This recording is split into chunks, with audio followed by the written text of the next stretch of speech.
Hello नमस्कार दोस्तों, मैं हर्ष आपका स्वागत करता हूं एचपी कम्पिटिटिव फोकस पर। आज हम बात करेंगे जर्नल साइंस के कुछ क्वेश्चंस की, और ये जो जर्नल साइंस के क्वेश्चंस हैं बहुत ही इंपॉर्टेंट रहेंगे आपके लिए। आपके हिमाचल प्रदेश में जितने भी एग्ज़ाम होते हैं और स्टेट के जितने भी एग्ज़ाम होते हैं, सेंटर के जितने भी एग्ज़ाम होते हैं, जैसे कि एसएससी, रेलवेज़ और भी बहुत सारे एग्ज़ाम्स, और बहुत ही ज़्यादा इंपॉर्टेंट होने वाली है एचपी टेट के लिए। एचपी टेट के लिए, क्योंकि यहाँ पे केमिस्ट्री से संबंधित क्वेश्चन होंगे, बायो से संबंधित होंगे, फिजिक्स से संबंधित होंगे, और यही क्वेश्चन जो है वो डायरेक्ट आपके एचपी टेट में पूछे जाते हैं। तो ध्यान से वीडियो देखना है और इन्फॉर्मेशन नोट करनी है। चलिए शुरू करते हैं हमारी आज की वीडियो। आज का पहला क्वेश्चन है, chromium oxide in paints makes the colour of paint. Chromium oxide जो है वो पेंट्स में कौन सा कलर देता है? ऑप्शंस देखो, ग्रीन, वाइट, रेड या ब्लू। तो यहाँ पे इस प्रश्न का सही आंसर होगा option A, that is green. Chromium oxide कौन सा कलर देता है? ग्रीन कलर देता है। तो जैसे मान लो हमारे पास क्या है, यहाँ पे हमने एक बाल्टी में हमारे पास वाइट पेंट है, ठीक है, तो हमने उसमें क्या डाला? क्रोमियम ऑक्साइड डाला।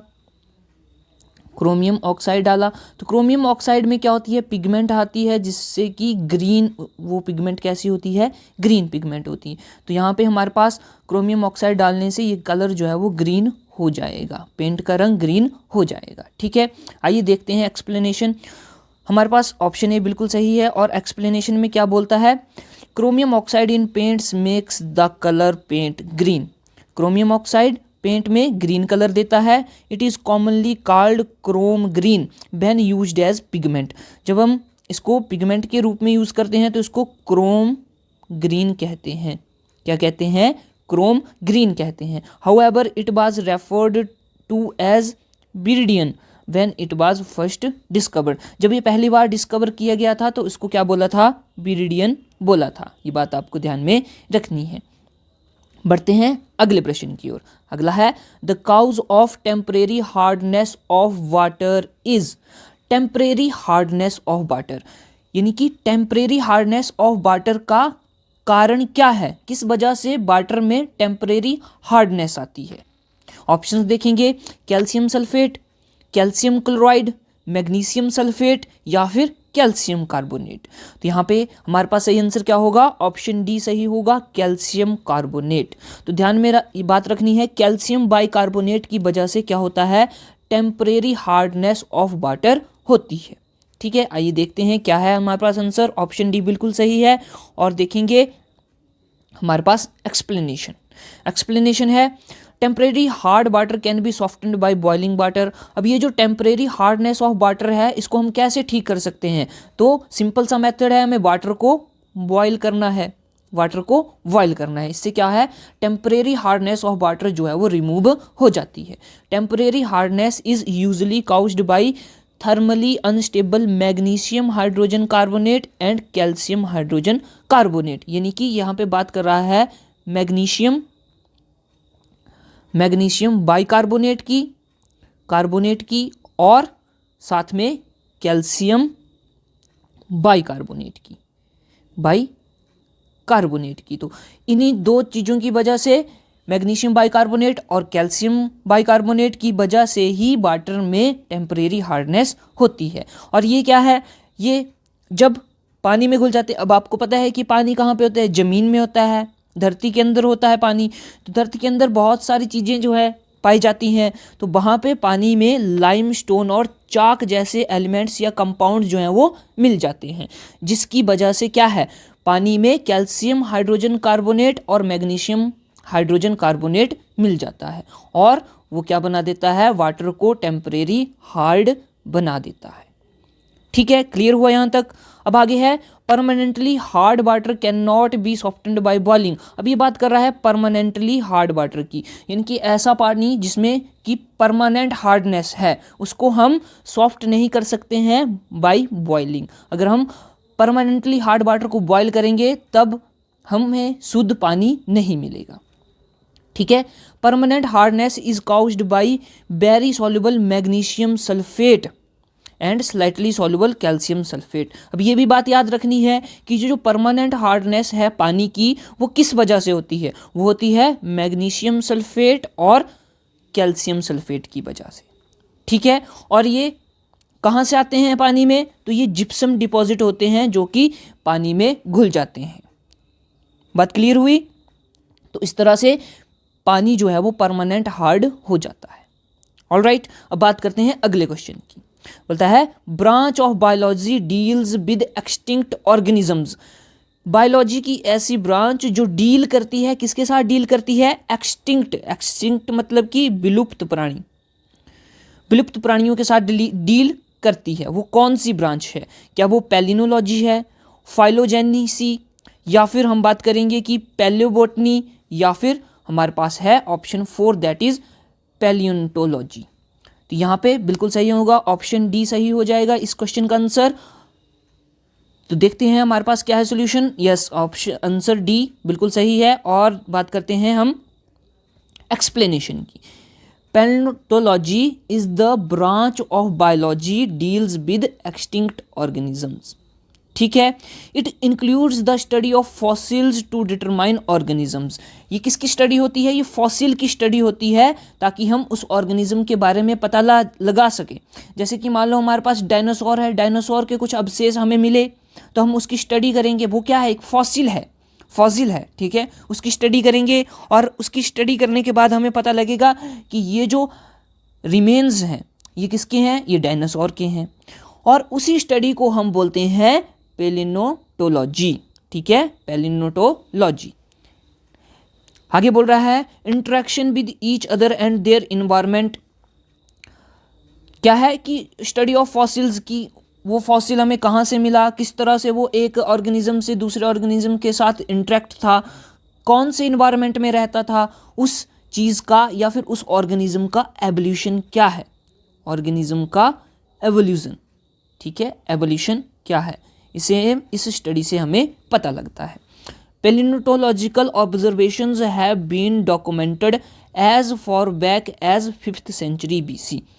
अब हम इस ऑब्जर्वेशंस, ये जो ऑब्जर्वेशंस हैं, इससे हम कितनी पुरानी चीज़ों का पता लगा सकते हैं? हम पता लगा सकते हैं 5th सेंचुरी BC, यानी कि 5वीं शताब्दी ईसा पूर्व की वस्तुओं या ऑर्गेनिज्म का पता लगा सकते हैं इस स्टडी के द्वारा। ठीक है, यहाँ तक क्लियर हुआ। अब बढ़ते हैं अगले प्रश्न की ओर। अगला प्रश्न है which law of motion is applied while swimming. तो स्विमिंग, तैराकी करते समय फिजिक्स के लॉ ऑफ मोशन, कौन सा लॉ ऑफ मोशन जो है वो यूज होता है? ऑप्शंस देखोगे, first law of motion, second law of motion, third law of motion, या फिर नन ऑफ दीज। तो यहाँ पे इस प्रश्न का सही आंसर क्या होगा? Option C that is third law of motion. तो हम बोल सकते हैं कि स्विमिंग क्या है? एप्लीकेशन है। किसकी एप्लीकेशन है? थर्ड लॉ ऑफ मोशन की एप्लीकेशन है। चलिए देखते हैं हमारा आंसर क्या है। आंसर बिल्कुल सी, बिल्कुल सही आंसर है। अब बात करते हैं एक्सप्लेनेशन की। एक्सप्लेनेशन में बोल रहा है Newton's third law states that every action must have equal and opposite reaction. क्या है कि हर एक एक्शन जो है हमारे पास, उसका इक्वल एंड अपोजिट रिएक्शन होता है। Every action must have an equal and opposite reaction. दोस्तों ये जो क्वेश्चन है बहुत ही इंपॉर्टेंट है HP टैट के लिए, क्योंकि इस तरह के क्वेश्चन ही वहां पे पूछे जाते हैं। ठीक है, तो न्यूटन्स का थर्ड लॉ आपको पता लग गया। अब बात करें in swimming when the hands and feet push against the water pushes back on the swimmer and propels the swimmer forward. अब क्या होता है, जब हम पानी को अपने हाथों और पैरों से धकेलते हैं तो पानी भी हमारी बॉडी को धकेलता है। इससे क्या होता है, स्विमर जो है, तैराक जो है, उसको आगे जाने में मदद मिलती है। ठीक है, यानी कि पानी जो है स्विमर को, तैराक को आगे की ओर धकेलता है। इस तरह से स्विमिंग की प्रोसेस जो है वो होती है, और ये किस पे डिपेंड होती है? Newton's third law of motion. Very important, ध्यान में बात रखनी है। अब अगला प्रश्न है, बोलता है which organ in the human body is affected by emphysema. Emphysema एक बीमारी है, उसके कारण ह्यूमन बॉडी का कौन सा ऑर्गन जो है वो अफेक्टेड होता है, कौन से ऑर्गन को क्षति पहुंचती है? ऑप्शंस देखो, ब्रेन, लीवर, किडनी, या फिर लंग। बात कर रहा है एम्फीसीमा की। बात टर्म ध्यान में रखनी है, एम्फीसीमा। तो इस प्रश्न का सही आंसर होगा option D, that is lungs. फेफड़ों को अफेक्ट करता है कौन सा डिजीज? एम्फीसीमा। आइए देखते हैं हमारा आंसर क्या है। ऑप्शन डी बिल्कुल सही है। अब बात करते हैं एक्सप्लेनेशन की। एक्सप्लेनेशन में बोल रहा है emphysema is a common lung disease in which tiny air sacs, मतलब कि alveoli, fill up with air. तो इस डिजीज में क्या होता है, जो एल्विलाई होते हैं, हमारे लंग्स के एल्विलाई होते हैं, उनमें क्या होता है, हवा भर जाती है। हवा भर जाने के कारण वहाँ का वॉल्यूम कम हो जाता है और क्या होता है कि व्यक्ति जो है वो व्यक्ति को सांस लेने में दिक्कत आती है। The patient becomes progressively short of breath, इनकी वह कम क्षमता से सांस ले पाता है। The asbestos pollutant is responsible for this disorder. कौन सा पॉल्यूटेंट है ये? एस्बेस्टो पॉल्यूटेंट है। एस्बेस्टो एक पॉल्यूटेंट का नाम है और यही पॉल्यूटेंट रिस्पॉन्सिबल होता है इस डिसऑर्डर के लिए। और डिसऑर्डर क्या है? एम्फीसीमा। ठीक है, आगे है when emphysema develops the alveoli and lung tissue are destroyed. जब किसी व्यक्ति को एम्फीसीमा होता है तो उसके एल्विलाई कहाँ होते हैं? लंग्स में होते हैं। तो उसके एल्विलाई एंड लंग टिश्यू जो है वो डिस्ट्रॉय हो जाते हैं, खत्म हो जाते हैं, नष्ट हो जाते हैं, अच्छे से काम नहीं करते हैं। ठीक है, विद दिस, अब आगे बोल रहा है with this damage the alveoli can not support the bronchial tubes. तो इस डैमेज की वजह से क्या होता है, जो हमारी एल्विलाई है वो ब्रोंकियल ट्यूब को सपोर्ट नहीं कर पाती है और व्यक्ति को सांस लेने में दिक्कत होती है। ठीक है, क्लियर हुआ यहाँ तक। अब बढ़ते हैं अगले प्रश्न की ओर। अगला प्रश्न है हमारे पास, बोलता है the force of friction between the surface will increase if. Force of friction between two surfaces will increase. Force of friction दो सरफेसों के बीच में इंक्रीज होगी, बढ़ेगी, अगर a layer of lubricant is kept between the two surfaces, या फिर two surfaces are pressed harder, या फिर air gap is created between the two surfaces, या फिर irregularities on both the surfaces are removed. तो देखो फोर्स ऑफ फ्रिक्शन क्या होती है, जब दो चीज़ों के बीच में घर्षण होता है ना, दो चीज़ों को हम रगड़ते हैं, उनके बीच में घर्षण होता है, उसी को फोर्स ऑफ फ्रिक्शन कहते हैं। और ये दोनों के दोनों सरफेस, दोनों की दोनों चीज़ें क्या होनी चाहिए? खुरदरी होनी चाहिए, इरेगुलर सरफेस होने चाहिए उसके, तभी वहाँ पे मैक्सिमम फोर्स ऑफ फ्रिक्शन होती है।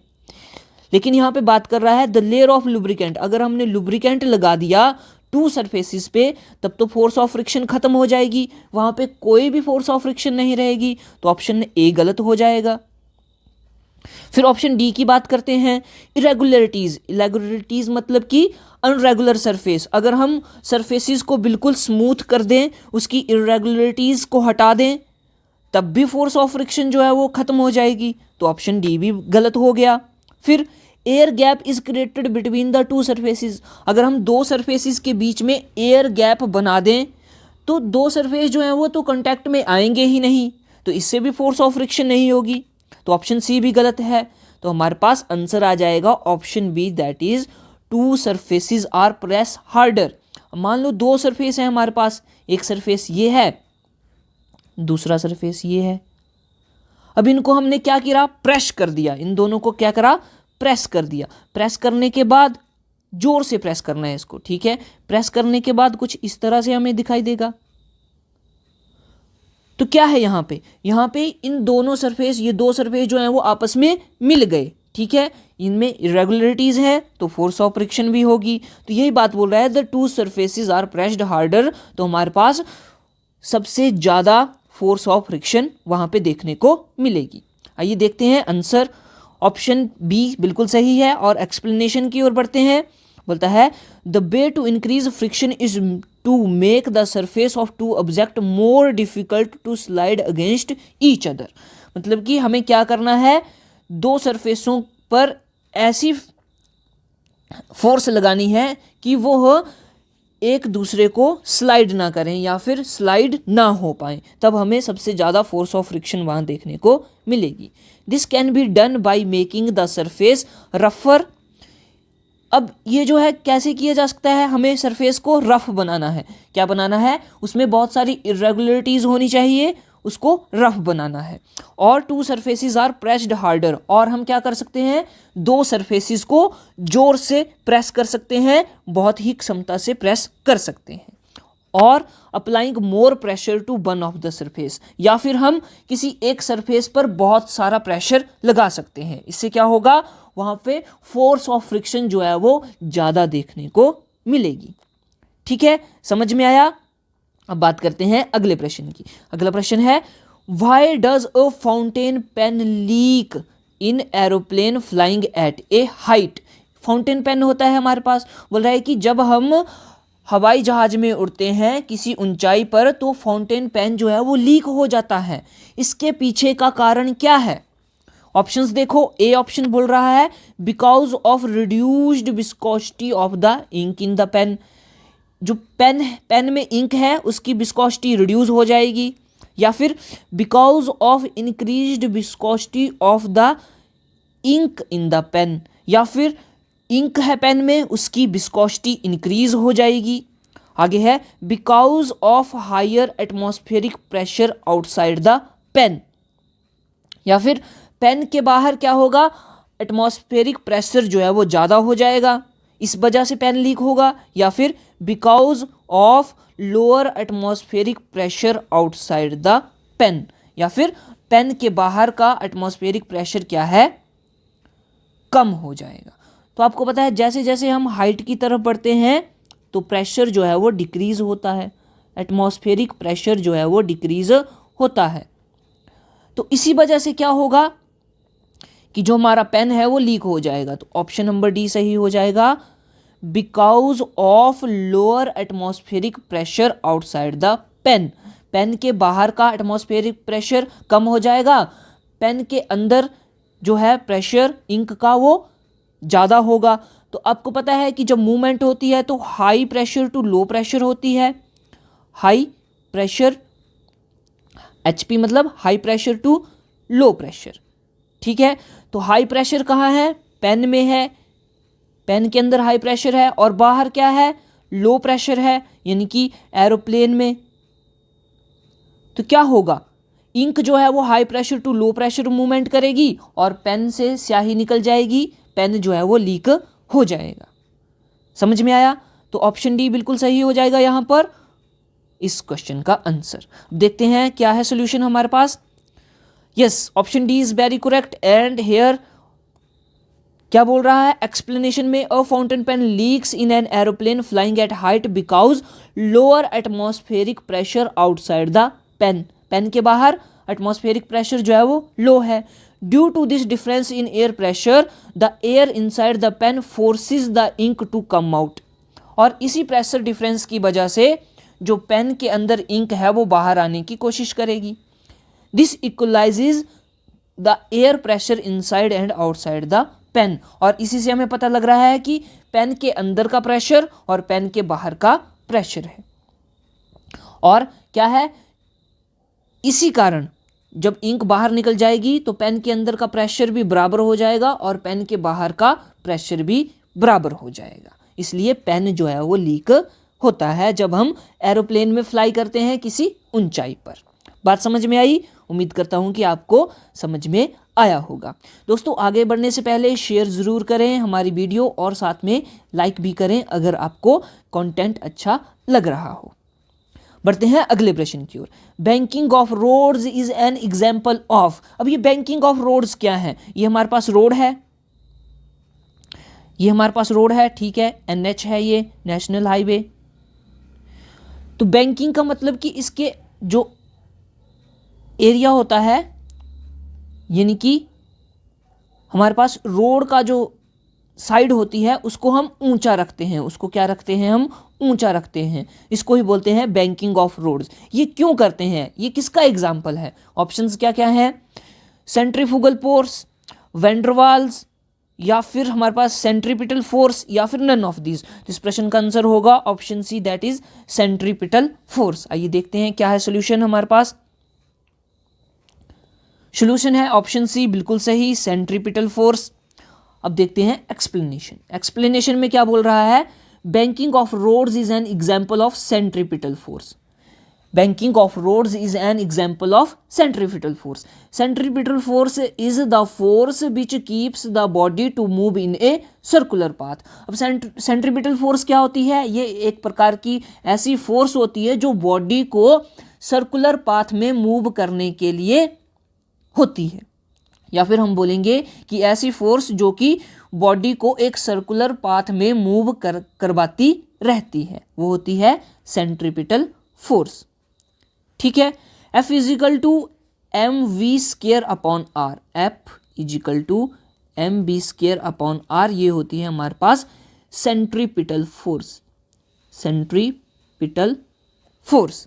ठीक है, ये बात ध्यान में रखनी है। Where F is the centripetal force, F क्या यहाँ पे सेंट्रीपिटल फोर्स है। V is uniform speed, V क्या है यूनिफॉर्म स्पीड, यानी कि कोई भी व्हीकल जो है वो यूनिफॉर्म स्पीड से चला है। अगर उसके पास मान लो कि 40 किलोमीटर पर आवर की स्पीड है तो वो पूरे रास्ते 40 किलोमीटर पर आवर की स्पीड से चल रहा है, इसको बोलते हैं यूनिफॉर्म स्पीड। M क्या है यहाँ पे, मास ऑफ द बॉडी, यानी कि जो व्हीकल है, ये बॉडी है जो मूवमेंट कर रही है, उसका मास हो गया M। और R is the radius of the path, और R क्या है, पाथ है, पाथ की रेडियस है। जैसे मान लो ये हमारे पास सर्कुलर पाथ है, तो इसी के बीच में क्या है, हमारी बॉडी मूव कर रही है, ये हमारे पास बॉडी है, ये मूव कर रही है। ठीक है, और ये क्या है, रेडियस आ गई हमारे पास R आ गई radius of the circular path. और हमारे पास V क्या है, V है इसकी स्पीड, यूनिफॉर्म स्पीड, और M है हमारे पास इस बॉडी का मास। तो ये सर्कुलर पाथ में मूव कर रहा है। ठीक है, तो आपने इसका एग्जाम्पल देखा होगा, मौत का कुआं, अगर आपने कभी खेल देखा होगा तो उसमें क्या है, इस तरह से एक कुआं जैसा बना हुआ होता है। ठीक है, इस तरह से, और फिर क्या होता है यहाँ पे, बाइकर होता है या गाड़ी चलाने वाला होता है, वो बाइक्स को ऐसे यहाँ पे घुमाता है, इस पाथ पे घुमाता है, ऐसे ऐसे ऐसे, और ऊपर तक लेके आता है, लेकिन वो गिरता नहीं है। वही वजह है सेंट्रीपिटल फोर्स के कारण नहीं गिरता है, क्योंकि उसकी स्पीड यूनिफॉर्म होती है उसके मास के अकॉर्डिंग, व्हीकल के अकॉर्डिंग। ठीक है, अब बोलता है centrifugal force is the force which keeps the body away from the centre. तो सेंट्रीफ्यूगल फोर्स एक ऐसी फोर्स होती है जो बॉडी को सेंटर से दूर रखता है, सेंटर से क्या रखता है, दूर रखता है, ताकि अच्छे से मूवमेंट हो सके बॉडी की। ठीक है, क्लियर हुआ यहां तक। बढ़ते हैं अगले प्रश्न की ओर। अगला प्रश्न है, what is used in making of water proof and stainless clothes. बोल रहा है कि वाटर प्रूफ कपड़े बनाने और स्टेनलेस कपड़े बनाने के लिए किसका यूज किया जाता है। ऑप्शंस देखो, lead oxide, ferric oxide, aluminium hydroxide, या फिर ऑरिक क्लोराइड। तो यहाँ पे इस प्रश्न का सही आंसर होगा ऑप्शन सी, दैट इज क्या है, ऑप्शन सी, एल्यूमिनियम हाइड्रोक्साइड। तो वाटर प्रूफ एंड स्टेनलेस मतलब उसमें क्या है, स्ट्रेन्स ना पड़े, सरबटे ना पड़े, ऐसा कपड़ा बनाने के लिए किसका प्रयोग किया जाता है, एल्यूमिनियम हाइड्रोक्साइड का प्रयोग किया जाता है। ठीक है, आइए देखते हैं क्या है आंसर। ऑप्शन सी बिल्कुल सही है, और एक्सप्लेनेशन क्या है, aluminium hydroxide is used to make water proof and stainless clothes. क्यों, aluminium hydroxide is an antacid and it is also used to treat symptom of stomach. तो एल्यूमिनियम हाइड्रोक्साइड और कहाँ पे यूज होता है, सिम्टम्स, अगर हमारे स्टमक में एसिड ज़्यादा हो गया है, स्टमक एसिडिटी जिसको हम बोलते हैं, तब भी हम एल्यूमिनियम हाइड्रोक्साइड का यूज़ करते हैं एज ए एंटासिड। ठीक है, एंटा मतलब कि एंटी, और एसिड मतलब कि एसिड। अगर एसिड ज़्यादा हो जाए तो हम एंटी एसिड लेंगे, जिससे कि एसिड का लेवल जो है वो बैलेंस हो जाएगा। ठीक है, और ये डिजीज़ किस तरह के हैं, स्टमक में क्या होगा, हार्ट बर्न हो रहा है, जलन पड़ रही है, स्टोर स्टमक, या फिर हमारे जो डकार आ रहे हैं वो खट्टे डकार आ रहे हैं, या फिर एसिड इंडाइजेशन, या फिर जो एसिड जो है वो अच्छे से हमारा खाना नहीं पचा रहा है, हमारा खाना अच्छे से नहीं पच रहा है, तब भी हम एल्युमिनियम हाइड्रोक्साइड का यूज़ करेंगे एज ए एंटासिड। ओके, अब बढ़ते हैं अगले प्रश्न की ओर। बोलता है intensity of light depends upon, intensity of light, intensity of light किस पर डिपेंड होती है? ऑप्शंस क्या क्या हैं? वेलोसिटी, वेवलेंथ, फ्रीक्वेंसी या फिर एम्पलीट्यूड। तो इस प्रश्न का सही आंसर होगा that option D, option D amplitude. Intensity of light depends upon amplitude. देखेंगे आंसर क्या है हमारे पास, ऑप्शन डी बिल्कुल सही है। अब बात करते हैं एक्सप्लेनेशन की। एक्सप्लेनेशन में बोल रहा है intensity of light is directly proportion to the square of its amplitude. तो इंटेंसिटी ऑफ लाइट क्या है हमारे पास? डायरेक्टली प्रोपोर्शन होती है। Intensity of light is directly proportion to the square of amplitude, square of amplitude. ठीक है, the energy of a wave is proportional to square of its amplitude, therefore the intensity of a wave is also proportional to the square of amplitude. If intensity drop off at a rate of 1/r², wave amplitude drops at a rate of 1/r। अगर बोल रहा है कि intensity of light drop होती है, कम होती है by 1/r², तो एम्पलीट्यूड जो है वो भी ड्रॉप होगा, लेकिन वो होगा 1/r रेट से। ठीक है, तो यहाँ पे हमने देखा कि इंटेंसिटी ऑफ लाइट किस पे डिपेंड होती है? एम्पलीट्यूड पे डिपेंड होती है। ठीक है, तो दोस्तों ये थे हमारे आज के क्वेश्चंस। उम्मीद करता हूँ कि आपको ये पसंद आए होंगे। तो हम अगले वीडियो में बात करेंगे अगले क्वेश्चंस की। उम्मीद करता हूँ आपको ये सेशन जो है वो पसंद आया होगा। जुड़े रहें हमारे साथ, हम इसी तरह की वीडियोस आपके लिए लेके आते रहेंगे। जाने से पहले सब्सक्राइब करें हमारा चैनल, शेयर करें और लाइक करें वीडियो को, और हमें different platforms FB, Facebook, Insta और टेलीग्राम पर भी ज्वाइन करें। वहाँ पर हम इन वीडियोस के क्लास नोट्स के PDF शेयर करते रहते हैं, और साथ में ही फ़ोटोज़ और अन्य जानकारी भी आपको देते रहते हैं। तो मिलते हैं नेक्स्ट वीडियो में, तब तक के लिए टेक केयर।